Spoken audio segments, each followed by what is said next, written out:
Africa, two traditions, genital cutting and childhood marriage, continue to be practiced in the shadows of distant rural villages and the sprawl of desperate urban slums. Each year, tens of thousands of girls are mutilated, often at the hands of family members. Although illegal, genital cutting is considered a rite of passage that many believe prepares a girl for marriage. Sometimes the girls are just 10 or 11 years old. Thankfully, such traditions are gradually dying out. And for those who remain in harm's way, there's hope. Over the past decade, more than 1,000 Kenyan girls have found refuge at a safe house run by a small Kenyan nonprofit known as Mission with a Vision. With few resources, the mission staff works tirelessly, often at great personal risk, to protect and educate girls who have fled their homes. The organization is run by Patrick and Josephine Ngegi. Both are teachers who resigned from their jobs 20 years ago to help girls from the area. Together with their 3 young children, Josephine and Patrick provide a refuge and a family setting from which their young charges can begin a new life.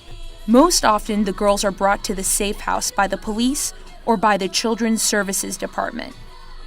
But sometimes, they simply show up on their own, desperate to escape their fate.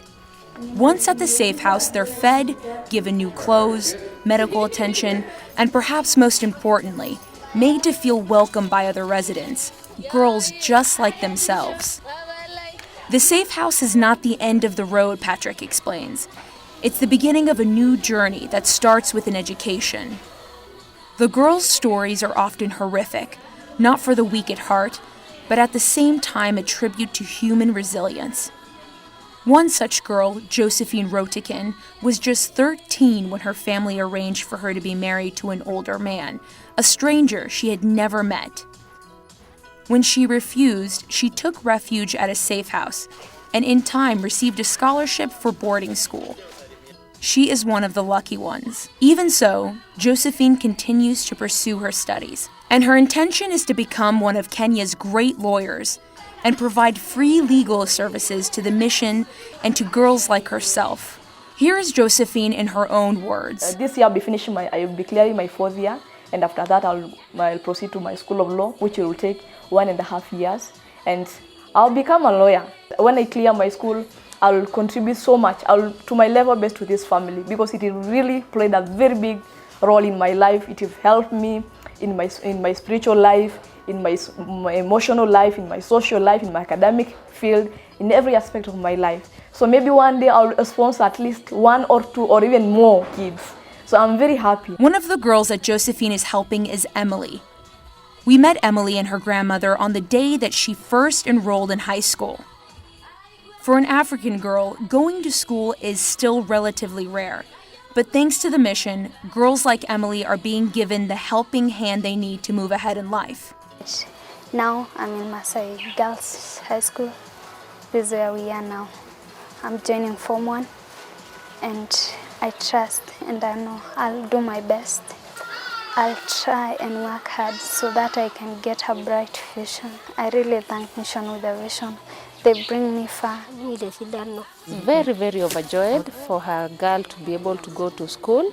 She says the girl has had a very difficult childhood when she was young because they had been poor, and the father died at a very early stage of her life. So she's very overjoyed that the girl has been able to go through primary, and now she's going to high school. Helping girls like Emily and hundreds more just like her is hugely challenging. But the mission and its many supporters work hard to make a difference, and against great odds, they're succeeding.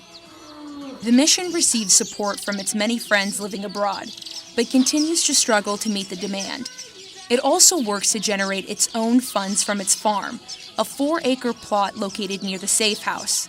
Working without the benefit of a tractor, the farm provides most of the food for the safe house.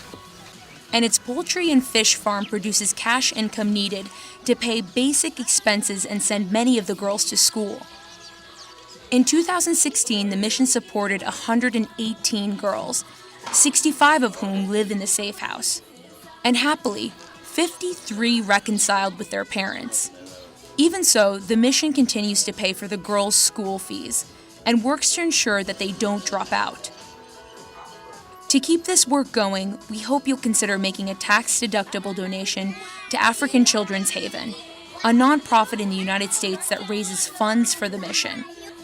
Our pledge is that 100% of every dollar received will be passed on to the mission to support its important work. We hope you'll consider lending a hand. Here's how you can help.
Enar